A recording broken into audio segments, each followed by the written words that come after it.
Hi everyone! Welcome back to our channel. Thank you so much for joining us again. 5th video of the week. It's know, our final one. wild. Or if this is your first video Yeah, it could on our be. channel, hi.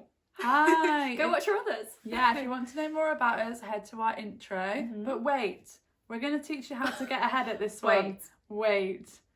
We will teach you how to get ahead. This video is very exciting but very important. So stick around, learn some things, and then if you want to know more about who we are, go back to the beginning. But just so you're clear, I mean, you might have forgotten, I'm Becca. I'm Soph. And together we are Becca and Soph. Yes. That's our Instagram handle. Go follow us. Like, subscribe, comment below what videos you'd like to see. Any other things they want to comment? Hi. Just say hi. Tell us about yourself. Yeah. Tell us a bit about you, because you know, you've watched our intro video, you know about us, so tell us a bit about you. Who are you? Great. So, as I said, this video is all about how to get ahead. Yes. Now, you can start to get ahead from the beginning. Maybe not primary school, but let's start talking secondary school and onwards. Absolutely. You can be doing things both at school and outside of school to get ahead. Yes. So we're going to talk about academics because obviously they're very important. Absolutely. But then a bit about work experience and part-time jobs. Then we're going to go on to our favourite thing, extracurriculars. We love extracurricular. If you've watched our other videos, you probably know. You'll know. And we love doing them together as well. We do. And then the final thing is all about building your network, and that's something we haven't discussed already, so we will be coming on to that. Very interesting. Lots of stories to bring up for you, so make sure you stay tuned till the end. So, part one, first. academics. Why are academics so important? Well, I think they're like the basics, the building blocks, They right? are. So for like a job or like a university that you want to get into, like the first thing they ask you for is, well, what are your grades? Yeah. And there's usually a criteria for what they accept. So most places are like, well, this is like within accounting. I can only speak from my own experience, but they want like a C or at least a C at GCSE in maths and English, and sometimes the sciences, it depends. But mainly maths, to be honest, or a B in maths and a C in English. And then your A-level, I can't speak today, your A-level grades, they usually want like A's or B's. So it really depends on the job, and that's something, always look on the job description. Yeah, and it's a requirement, isn't it? Like you have to get those grades to get in, so it's really important to make sure they're really solid. There's kind of no point being really good at the extra things, like your academics are key. Yes. So work hard. I think, go on. Sorry, I was going to say, No but props. saying that, you know, I think, so for example, to go to Oxford, I think I needed like A star, AA or something. So like, obviously they're really important, but I don't think you should like spend your whole time doing academics to get like 3 A stars, and like most people, like even Oxford University, for my course I wanted to do anyway, like it was only it was A star, AA. So like I don't think you need to spend every like living, breathing moment on academics, but they are important. They are. So we will probably do videos in the future about how to study tips, revision tips, but the main thing is work hard, understand the content, do practice papers. So once you have secured some great academics, it's then on to what else you can do to get ahead. Yeah. And the next thing I would say is work experience or part-time jobs. Yes. So why are these so important, and do you have any examples for us? Lots of examples from our Interview experience. question for you. I feel like we've done so many like random part-time jobs and work experience, but only some of them have been like really good. Yes. But I think on that note, you kind of do have to try and like see what you enjoy and things like that. That's the only way you'll know. This can be anything. You can work in a local cafe, shop, you can be a lifeguard. Yeah. Oh my gosh, Yeah, there's so many options. So really it's just about finding something in your local area, finding something you can balance alongside your studies, and it's a nice little income. It can show some independence. Oh my gosh, the income, definitely. Like I think the first time I like started at my new job, I was on like £3 an hour. Like it was like minimum wage. It was nothing, but as in now it's nothing, but at the time it was my first income, and it adds up so quickly. It does. So yeah, highly recommend getting a job. So in terms of work experience as well, there's obviously loads of different ways that you can get work experience. So Soph, do you want to tell us a little bit about your work experiences? Yeah, sure. So some of them haven't been related to the profession I want to go in, and that's absolutely fine because it kind of demonstrates you've tried them, you've tested them, and it's a no. It's a solid no. You've moved on to, in my case, law. Yeah. So they don't always have to be weeks and weeks long. It can be a day or two shadowing or being present in a court hearing, for example. So I know that I attended the Old Bailey, which is a court in London. Yes. That was some work experience for me, kind of by myself. I didn't have to get it from anyone, but you just have to find ways to experience the profession. Absolutely. I also got a day in the Employment Tribunal in Birmingham, so that's another example. And then a few years ago now, year 12. I know the story you're going to say. Or year 13. Year 12, I think, yeah. We had a work experience week that school kind of put on for us, but they actively encouraged us to find the work experience placement. Yes, we did. And both of our places were very nearby. Literally like walking distance. Like we'd go in together, we'd leave together, we'd go have lunch together every day. It was so much fun. It was in the centre of Nottingham, and it was so nice to meet up in our lunch breaks, wasn't it? And just catch up on how the day's going. Yes. That was our, in my opinion, that was our first exposure to proper working life. So, yeah. And in an office environment. I mean, like I'd been in before, like I think in year 10 we had some work experience and stuff, but just not the same. Like that was like very independent. It was. Yes. All suited and booted. Yes, and then beyond that, I guess it just kind of increased from there. Like I did another work experience week literally the week after at a different company. Oh yes, I remember. And then and then like just more throughout uni, and then we did like summer internships at uni as well, or yours is a back scheme. Yeah, same thing, aren't they? Yeah. So in our first year we both managed to secure, was it first year? In first year we secured it, I think, and then in second year we actually did it. Is that right? I don't know. Maybe we secured it in second year. I think it's our second year we'll summer. Go second year. Yeah, definitely second year summer. That we had these internships, and again, it's just saying yes to everything, kind of applying to everything, and that was another stepping stone, I'd say, towards our careers. Yeah, absolutely. But on that point, like I know some people that literally applied to like hundreds of them, and I guess we spoke about it a bit in our CV video as well. But you should really tailor your CV and like your cover letter and things. So I wouldn't apply for 100 of them. No. Unless, I guess, like investment banking and stuff like that, you kind of have to. But like for accounting, I think I applied to like 10 maybe, and like really, really put effort into like all of those. And then I think pretty positive outcome. I got like offers for quite a few of them. Yeah, you did so well. Because applications do take a long time, so definitely pick. And there's so many steps as well. Like I think when I first started, I didn't realise like how many steps. And I mean, again, we can do another video on it. We can. But there's like tests, there's essays, there's like sometimes I had to record like me talking about something. Good practice for this. Yeah, absolutely. Some of them were videos, some of them were just like voice notes. It's very weird, like someone just listening to my voice.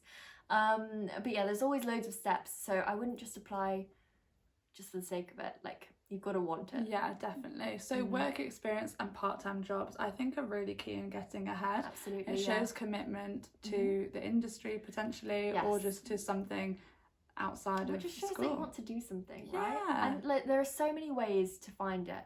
I think careers fairs are a really good one. So that's where I found the one where we were together.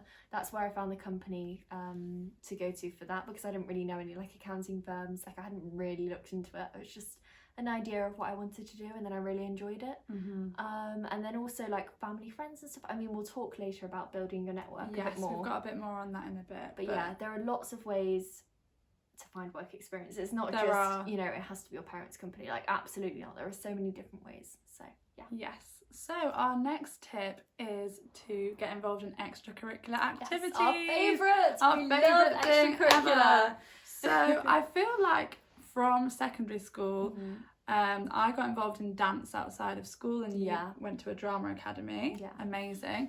So we both liked having hobbies and interests and passions outside of school. It makes our lives more fun. And you can't forget your photography course as well. Oh, I knew you'd bring it up. I did do a photography course one summer, didn't I? So that's another extracurricular thing.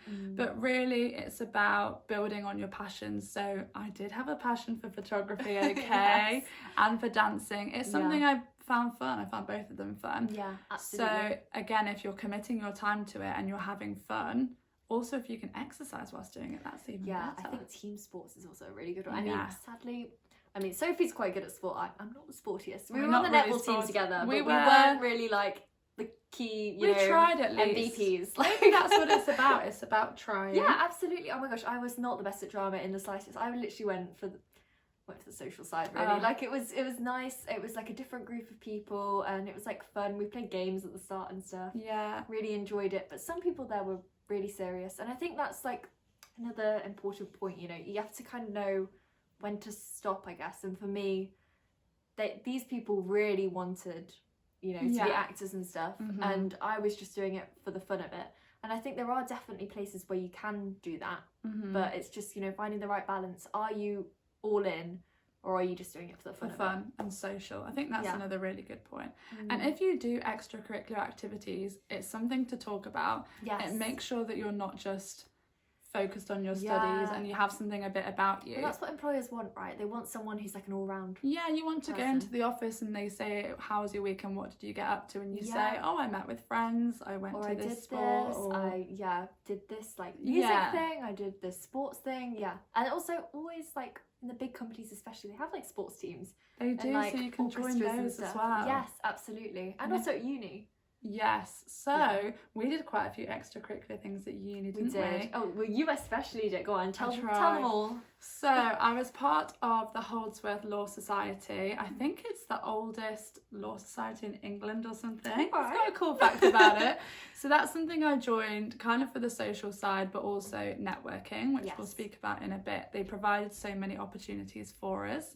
And then once a year we have annual law balls, which are my favourite thing. Oh my gosh, they're my favourite as ever. well. Yeah. Becca normally comes to help me get ready before those. Oh, absolutely. That's our nice it's tradition. So much fun. Yeah. So I was part of the Holdsworth Law Society, and I think I joined Cocktail Society in first year. I did as well, but I literally think I went once. Like, I did just too. genuinely like. I think I got a drink spilled down me, and then I stopped. I've had enough. Down my new leather jacket as well. I was like, no.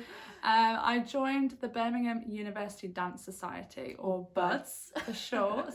I was part of that for the first 2 years. Loved it. You got to do all sorts of dancing. Go on then. You know the pic, don't you? Which one? The one. It's like. Yes. Let's put it here. Yeah. So I was part of that for 2 years. I didn't compete with them, but I performed in both their annual shows in multiple different classes. And again, that's something to mix up my studies and my social life. To make friends. I did meet a really good group of friends and I had loads of fun, and it's something more to add to my CV, which always helps. Absolutely. And then finally I was part of Carnival RAG. So RAG is Raise and Give, and through that you choose an expedition or a volunteering initiative. I think that's in every uni. They call it Carnival RAG. Yeah, the biggest society is RAG for sure. Yes, 100%. So it's through that society that I went to Uganda, and again that's such a talking point at interviews, and it probably really has got me ahead. Absolutely. Like the life skills I learned there. Yes. Resilience. Because everything's stripped back. Resilience, You're completely stripped back, aren't you? Yes, you are. are. You're literally like sleeping on the floor. I mean, I could do another video. But yeah, definitely, I think. And it really, I think, improves you as a person in terms of like you're a lot more appreciative about everything, and you learn a lot more about the world. I feel like, especially here where we live, like we're very sheltered, aren't we? Definitely. It's not really, like we're not exposed to that much, so it's such a big difference. You know what? From saying that, I've just thought of another point. Oh, go on then. Travel. Yes. If you can. Oh my gosh, yeah. Travel. Go somewhere new. Do a placement, Yeah, but find out about a new culture. Yes. I think that's amazing. You'll have so many stories to tell if you travel. And again, it's another way to get ahead. Yes. I love it. Absolutely. And also in CVs, there's like a hobbies section, right? Yes. So good talking point. My hobby is travelling. Okay, maybe I love not. But both of you been to the same place or something? Yes. Some common ground? Just a good way to start an interview. Yeah, How was South America? Well, actually, speaking of travel, one of the societies that I did at university was the ski society. I see that link. Yeah. I like it. You were wondering where that was going, weren't you? What you do?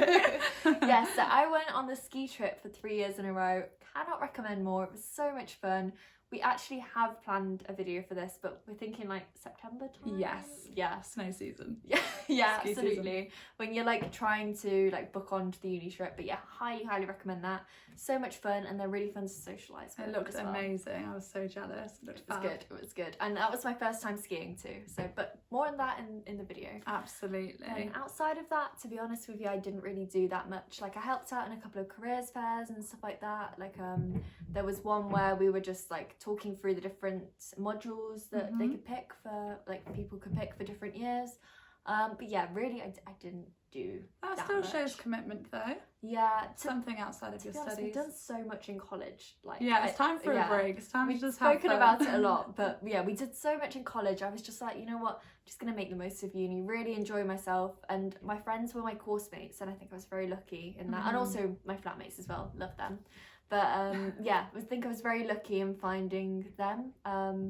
But you know, if you don't click immediately with your flatmates, that's fine. Perfect way is through societies. You've got the common interest, you know. Very good. Absolutely. So yeah, definitely a good thing to get ahead. Extracurricular. Yeah, favourite thing ever. So our final point is all about building your network. Yes. And when it comes to networking, that really scares people, that term. It's like a buzzword, isn't it? It's networking. But I just imagine walking into this huge hall. It has happened before. And there's a group of people in very smart suits, and you feel massive imposter syndrome as soon as you turn up. Yes. But we're going to strip back networking for you, make you realise what it actually is. Yeah. So your network doesn't just have to be professional. No. It can be literally anybody that you know. Yeah, absolutely. So if you have a window cleaner or a gardener or your hairdresser, or your friends or your teachers, or someone that you serve in a restaurant, anyone. Gosh. Yeah, okay, on that, I can see Sophie smiling. I was thinking, tell them. Oh, tell the story. Okay, so we obviously used to, we mentioned it before, we used to work in a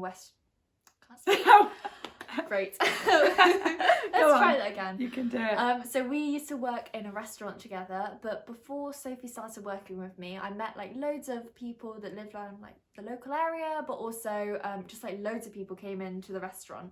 And I'd get talking to them and, you know, say like, oh, I want to be an accountant, or I'm at this university. And loads of the time they'd be like, oh, you know, my daughter went there, or, you know, my friend goes there, or I'm an accountant, my friend's an accountant, like anything like that. And you're building your network by doing that.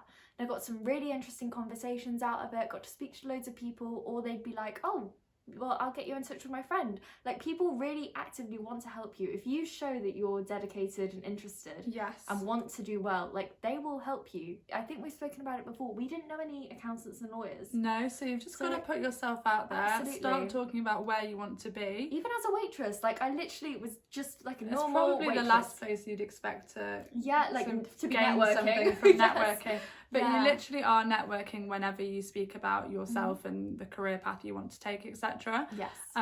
Personally, for me, I won't go into detail, but even your teachers are your part of your network. So if you keep in touch with them, kind of let them know your progression, they will try to help you. As Becca said, everyone wants the best for you if you show commitment and dedication. Yes. And your lecturers as well, on that point as well. Lecturers are great and to be like in your the network. Topic, or like the subject, I guess, really, that you might want to go into if you've studied that. So really, your network doesn't just have to be professional. No. Obviously, that's part of it, but it is massively personal. Yeah. And that can really help if you make the most of it. So and your friends too, right? Your friends. Your course mates. Yeah. And also like other courses as well. Like, it's good to know a lawyer, you know? It's good to know an accountant. Absolutely. So I feel like the key point about networking is it's not just going into a scary room. No. Like, there's so much you can do to network, and you network every single day without even realising. You do. Even if you come around and talk to my mum, that's probably networking, and Yeah, vice versa. absolutely. Or if we're going on a walk around the village and someone says, how are you two, what are you up to at the moment? Yeah, we would tell them about our grad jobs, and that is networking. Yeah, definitely. So I guess breaking the stigma of networking. Yes, we might do a video in the future about networking professionally. Yeah. But it's really at the moment just breaking down that to get ahead, be confident in your network. Yes. Family, friends, teachers, wider circles, literally it all counts. So absolutely, don't be afraid to speak out and tell them where you want to be in your life, because they will try and help you. Definitely. And also on like LinkedIn and stuff as well. Yeah, that's like the classic networking. It's like social media but for professionals. And that is so good for networking, because you can see what everyone's up to, all the different projects, people you've worked with in the past, you know, what are they doing now? Oh, I'd like to be part of that startup as well. Go and apply there, like things like that. Absolutely. Networking is how to get ahead, for sure. So hopefully we've summarised quite a few ways to get ahead. Yeah, I feel like we've spoken for a lot. We have. So academics come first, but then work experience and part-time jobs are really crucial. Then our favourite thing, extracurriculars. Yes. And finally, build your network and do not be afraid to be confident about where you want to be. Absolutely. But I think the main thing we want to say, there's no like rule book. There's no specific like rules, guidance you have to follow. You know, you make your own. Absolutely. That's what we've done. Great. Excellent. Oh, so thank you so much for watching, everyone. You know, we all obviously really appreciate it. We do. Thank you for sticking to the end, and hopefully we will see you soon. So what have we got coming up? Well, we have 2 videos coming up next week, but the first one will be law versus accounting. We're going to fight it out. Head to head. Put up like battle. Public speaking debates to the test. Yes. And, no, I'm joking. But no, we're really excited to share that, aren't we? Yeah, definitely. A bit more about our careers, because we've not really gone into that yet. No. Our passions. Absolutely. What we enjoy. So yeah, thank you so much for watching. Yes, thank you. And as always, make sure that you like, comment and subscribe. Absolutely, yes. And we will see you in our next video. Bye. Thank you. Bye.